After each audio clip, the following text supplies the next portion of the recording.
Hi there. I am doing another story from my ballet years. This one is from the Berlin Ballet, and it's a credit to all the costumers and the wig makers at the Deutsche Oper Berlin. I'm eternally grateful to those that have helped me in a time of crisis. I send out love and appreciation to Kizzy Staker and Eve Heruth from the Berlin Ballet. They were both wig and costume makers for the Berlin Ballet during my time there.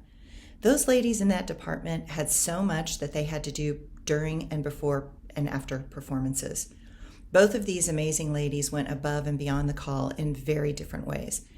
When I got to Berlin, I was a babe in the woods. Everything was new. I was unprepared for the vast and complex ways that this company did the elaborate costumes and wigs. In America, I never had such an option. Eve was the leader of the group, or at least she seemed to be the one more in charge. I could be wrong about that, but she was the epitome of calm authority, and she was probably one of the kindest women I had ever met. I could always count on all the costume and wig ladies. They would roll in with all the costumes hanging up and place them in the appropriate places, then come back with all the wigs and hairpins to put pin curls on our heads first. Only then to cover our head with a black mesh and fasten it down securely so that they could place the wigs on our heads. Next, they would hook more pins into the curls from the outside to firmly attach often very heavy wigs, braids, headpieces, and crowns. These things were very heavy. Such a thing will change your balance slightly, especially during pirouettes. Over time, I did get used to it. But at first, I had to deal with the headaches that arose from the pins sticking into your skull. Just like the pain of point shoes, one learns how to tune such things out over time.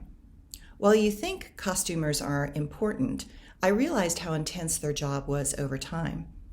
After a performance, all those costumes are stinky and wet from the sweat of the dancers, and there are ways to clean such costumes, but you can imagine that it is not possible to just put a tutu into a washing machine, especially when the layers of a tutu can take weeks to create.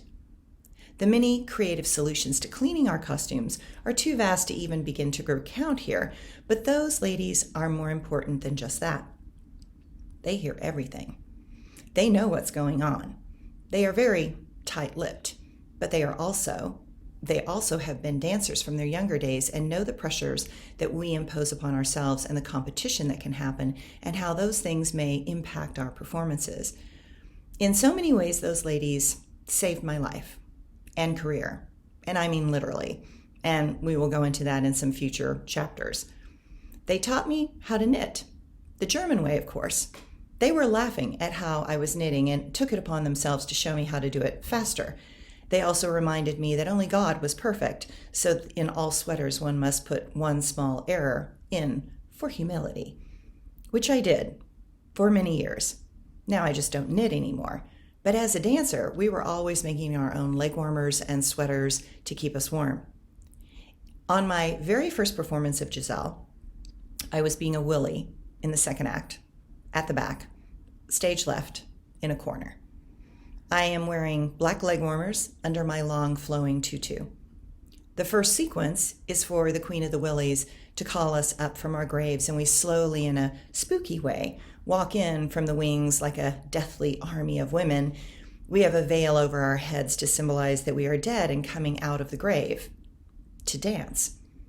As I come back on stage, we are still for a moment, and I suddenly hear Eve from the wings say, "Susanna, du hast deinen Beinwarmer an," meaning that I had my leg warmer still on. My mind spins. What do I do?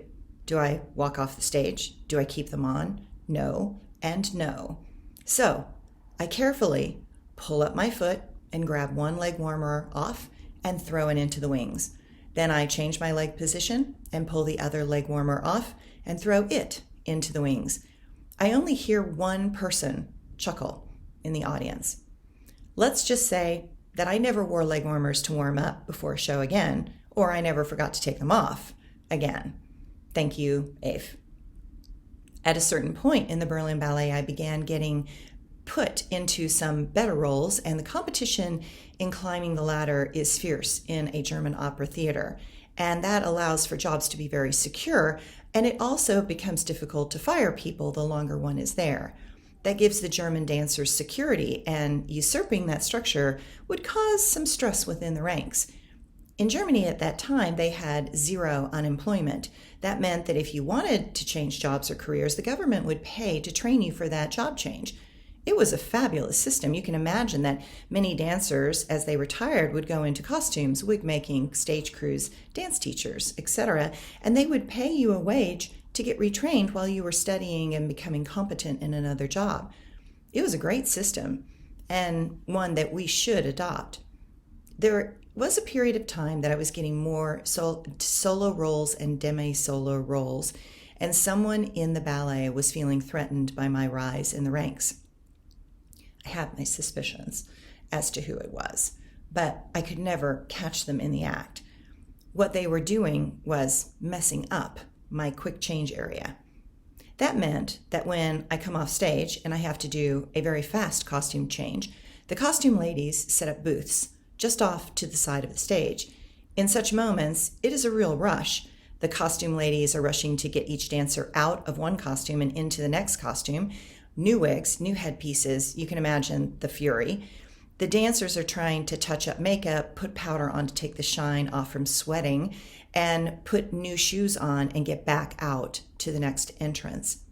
Each dancer sets the objects in an order for that quick change. That way you don't have to think about it, and it moves faster. We set it up backstage, and then we leave to do what we need to do before a performance. I would go to the quick change room during a show, and my hairpins would be gone. My hairbrushes were in different places. My lipsticks were not where I put them. And then my shoes would be the wrong point shoes. Now, having the right shoes is everything. We need soft shoes for jumping. Otherwise, you sound like a baby elephant on stage. You need hard shoes for the point work. Soft shoes will make your feet bleed, and you will not have the support you require for bouncing on the tips of the toes. At first, I thought I was crazy. I was just being disorganized. I must not be paying attention. And then I started really paying attention, and something kept being very wrong. It became clear that someone was moving my stuff, disorganizing it in a way that created upset, stress, and disturbance. And in shifting the shoes, they were causing pain and potentially harming me. But the intended purpose was to make me sound like an elephant on the stage, or to make me have to be more careful with the hard point work, or to injure me. I began marking the bottoms of my shoes and placing them in pairs and wrapping my ribbons around each pair to keep them together. It became clear that not only were they messing with the pins and makeup, but they were also mixing up the shoes, sometimes even putting one soft shoe with a hard shoe. That is when I went to both Kizzy and Eve for help. I explained what was happening, and they made sure that somebody would watch the booth or be in the booth to make sure no one would come in and rearrange my stuff. I could tell by their looks at each other that they knew who it was, but they never confirmed my personal suspicions, and I did not ask them if they knew who it was. And it finally stopped.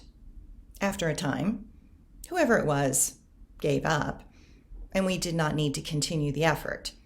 But I suspect that Eve did say something to someone, because she announced to me that I did not have to worry about it anymore. And she was right. Dancers are highly competitive. Even in other companies, there are petty and callous things that young dancers will do to older dancers to either consciously or unconsciously cause a dancer to feel insecure or feel less than good enough. One learns to have a thick skin. One learns to ask for help from those that have the power to make a difference. And one learns to stand strong in the face of criticism. Through that, we learn that all things are our responsibility, and that attention to detail is critical for finding and expressing excellence. Thanks, everyone.